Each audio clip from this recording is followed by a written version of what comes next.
Continuing from our previous inquiry into the speaker mechanism from the perspectives of electronics and vibration mechanics, we will explore its acoustical aspect today.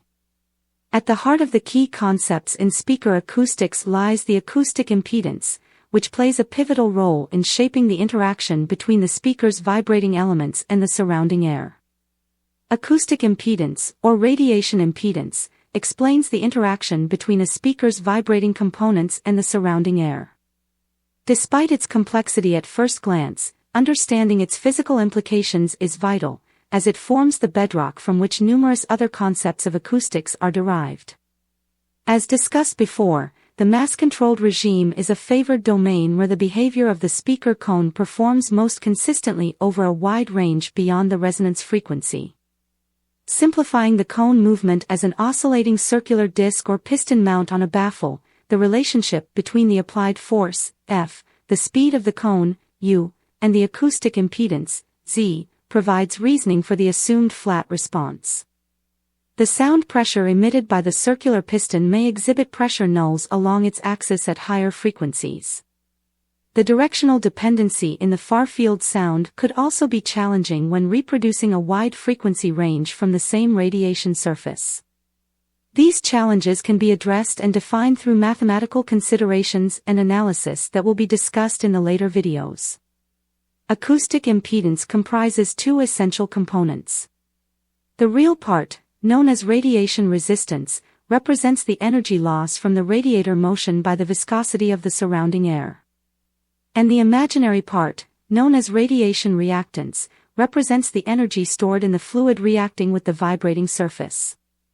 This duality creates a complex interplay between pressure and particle motion, leading to phase variations depending on the frequency. Pioneering works by Morse and Ingard shed light on the mechanical radiation impedance of a baffled circular piston.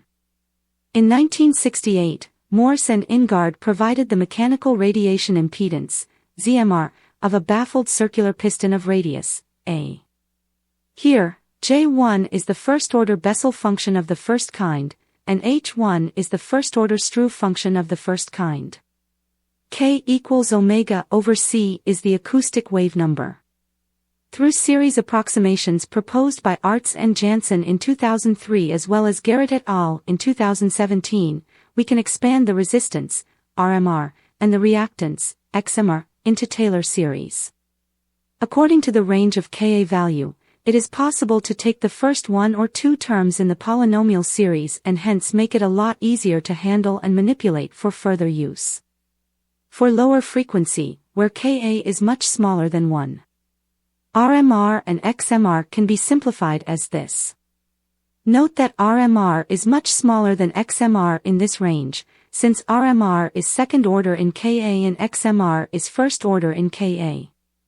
It is noted that real component, or the resistance, converges to a second-order function of angular frequency, while the imaginary component, or the reactance, converges to a first-order function. Resultingly, the mechanical radiation impedance ZMR can be simplified as this. At high frequencies, when Ka is much greater than 1, the resistance and reactance functions can be simplified differently.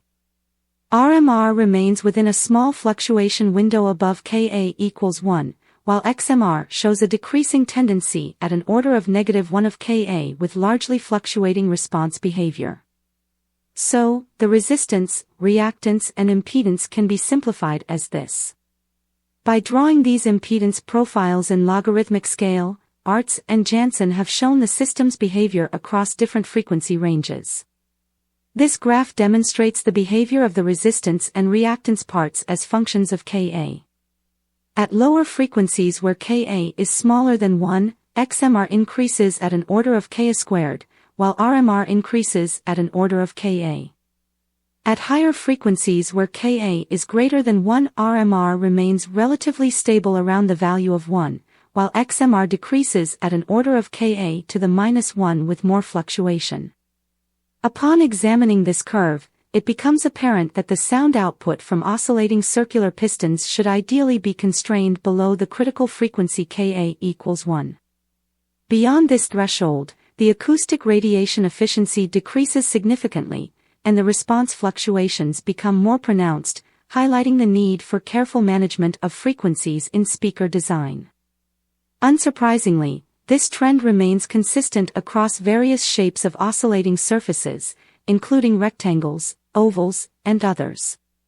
In the lower frequency range, the reactance of the acoustic impedance exhibits a linear response with respect to frequency omega up to Ka equals 1, whereas the resistance component of the acoustic impedance follows a parabolic function on the rise.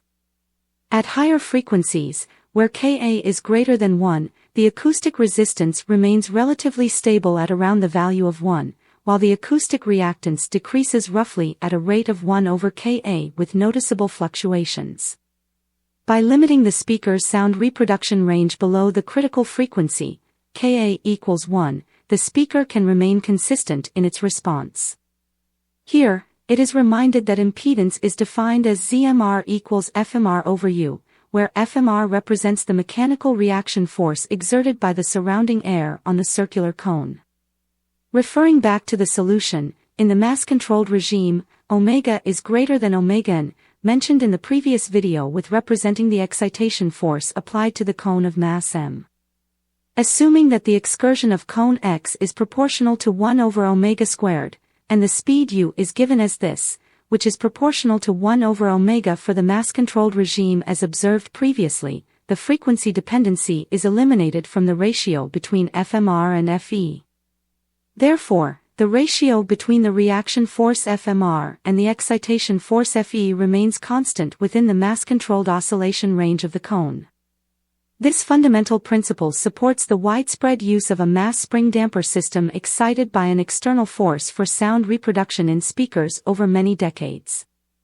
This approximation is best suited for a frequency range where the lower limit exceeds the resonance frequency of the speaker unit, and the upper limit is determined by the diameter of the circular cone, ensuring Ka is smaller than 1.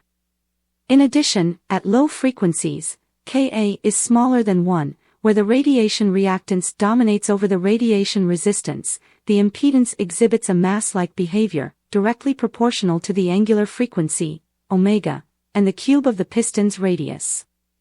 Consequently, a smaller diameter cone necessitates significantly longer excursion distances compared to a larger diameter cone.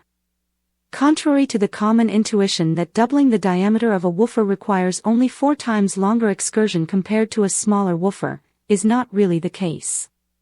Due to the radiation impedance or acoustic efficiency involving the cube of the piston radius, it actually requires 8 times longer excursion to reproduce an equivalent amount of base energy when doubling the cone diameter.